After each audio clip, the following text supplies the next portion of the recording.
Baiklah, di sini saya akan melanjutkan menjelaskan tentang cara adaptasi anjing laut. Anjing laut memiliki beberapa cara untuk beradaptasi. Yang pertama adalah lapisan lemak yang tebal. Ini berfungsi untuk menjaga suhu tubuh anjing laut tetap hangat di saat cuaca dingin. Yang kedua ada bulu yang kedap air. Bulu anjing laut memiliki struktur khusus yang membuatnya tahan air sehingga mereka tetap berkeringat meskipun berada di dalam air. Yang ketiga adalah anggota tubuh yang berbentuk sirip. Bentuk tubuh yang ramping dan anggota tubuh seperti sirip memungkinkan anjing laut untuk bergerak dengan cepat dan lincah di dalam air. Yang keempat adalah kelenjar garam.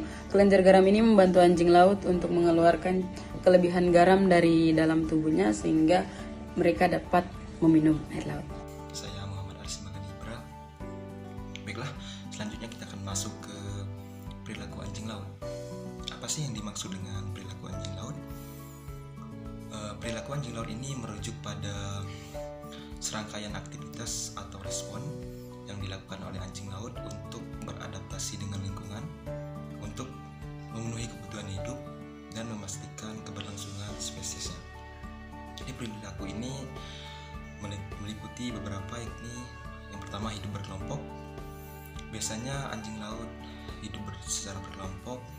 Pola ini memberikan dua manfaat utama bagi mereka, yaitu sebagai tempat perlindungan. Dengan hidup berkelompok, mereka merasa lebih aman dari predator. Yang selanjutnya ada efisiensi dalam mencari makan. Berburu secara bersama mempermudah mereka dalam mendapatkan makanan. Yang selanjutnya ada migrasi musiman. Banyak spesies anjing laut melakukan migrasi secara musiman. Hal ini dilakukan untuk yang pertama mencari makan. Jadi mereka bermigrasi untuk mencari lokasi yang tepat sebagai tempat mencari makan. Yang kedua ada berkembang biak. Selain mencari makan, mereka juga memilih tempat yang lebih aman dan sesuai untuk berkembang biak. Yang ketiga ada berjemur. Jadi anjing laut ini sering terlihat berjemur di atas batu atau es. Tujuannya adalah untuk mengatur suhu tubuh mereka dan juga mengeringkan bulu mereka setelah melakukan berenang. Selanjutnya yang terakhir ada bermain. Jadi anjing laut ini dikenal sebagai hewan yang aktif sekali bermain, khususnya anak-anaknya. Kegiatan bermain ini sering dilakukan di air dan berperan penting dalam melatih keterampilan motorik mereka. Mungkin itu saja yang dapat saya sampaikan. Terlebih dan kurang saya mohon maaf. Assalamualaikum warahmatullahi wabarakatuh. Anjing laut dapat ditemukan di berbagai habitat laut di seluruh dunia, mulai dari perairan tropis hingga perairan Arktik. Anjing laut umumnya bertubuh licin dan cukup besar. Tubuhnya beradaptasi dengan baik untuk habitat akuatiknya. Semua jenis anjing laut merupakan hewan karnivora yang memakan ikan, cumi, dan hewan laut lainnya. Beberapa habitat yang umumnya ditempati oleh anjing laut antara lain, yang pertama ada es laut. Banyaknya spesies anjing laut hidup di daerah yang tertutup es seperti Arktik dan Antartika. Yang kedua ada pantai berbatu. Spesies anjing laut memilih pantai berbatu untuk sebagai tempat beristirahat dan berkembang biak. Yang ketiga ada terumbu karang. Beberapa spesies anjing laut juga dapat ditemukan di sekitar terumbu karang. Anjing laut adalah predator laut yang cerdik dan memiliki berbagai strategi untuk menangkap mangsanya. Strategi makan mereka bergantung pada jenis anjing laut dan habitatnya. Anjing laut berburu dengan berbagai strategi. Yang pertama, menyergap, yaitu mendekati mangsa secara diam-diam dan menyerang secara cepat. Kedua itu menyelam dalam, menangkap mangsa di dalam kedalaman laut dengan penglihatan tajam. Yang ketiga, berburu kelompok, menggiring kawanan ikan bersama-sama untuk mempermudah tangkapan.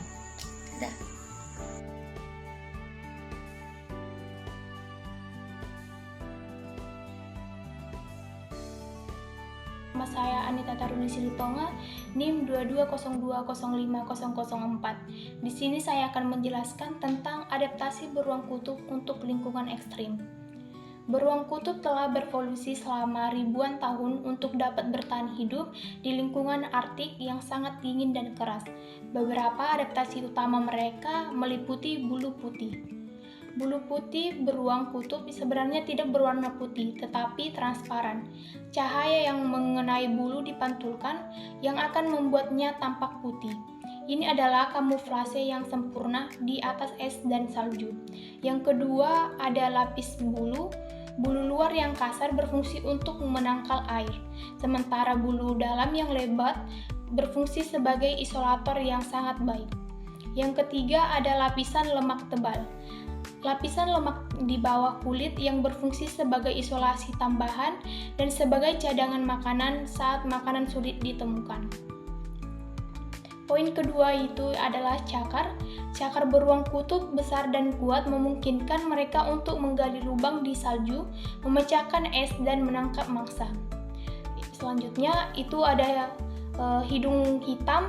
Hidung beruang kutub berwarna hitam untuk menyerap panas sebanyak mungkin dari matahari.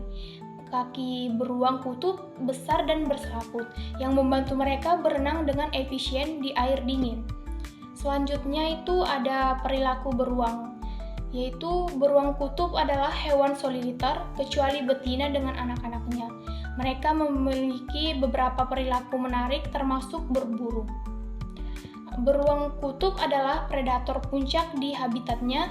Mangsa utama mereka adalah anjing laut, tetapi mereka juga akan memakan ikan, burung, telur, dan bahkan bangkai.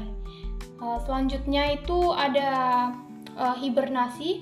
Beruang kutub itu meskipun tidak semua beruang kutub berhibernasi dengan cara yang sama seperti beruang coklat, mereka akan mengurangi aktivitas mereka selama musim dingin ketika makanan sulit ditemukan. Beruang kutub itu juga bermigrasi. Beberapa populasi beruang kutub melakukan migrasi musiman yang mengikuti pergerakan es laut.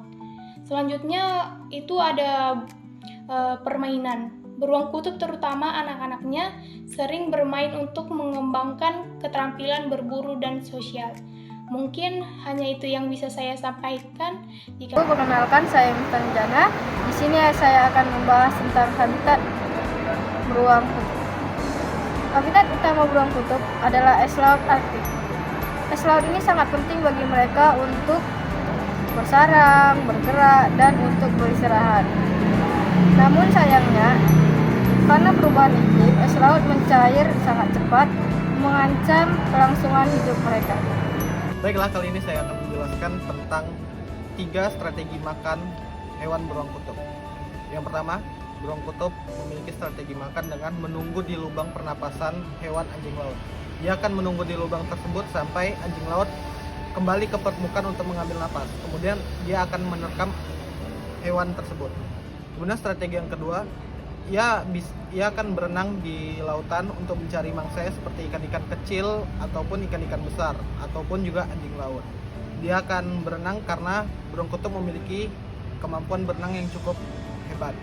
Kemudian strategi yang ketiga, jika tidak ada makanan atau mangsa yang hidup, ia akan memangsa bangkai-bangkai yang berada di sekitarnya. Baiklah, sekian dari saya.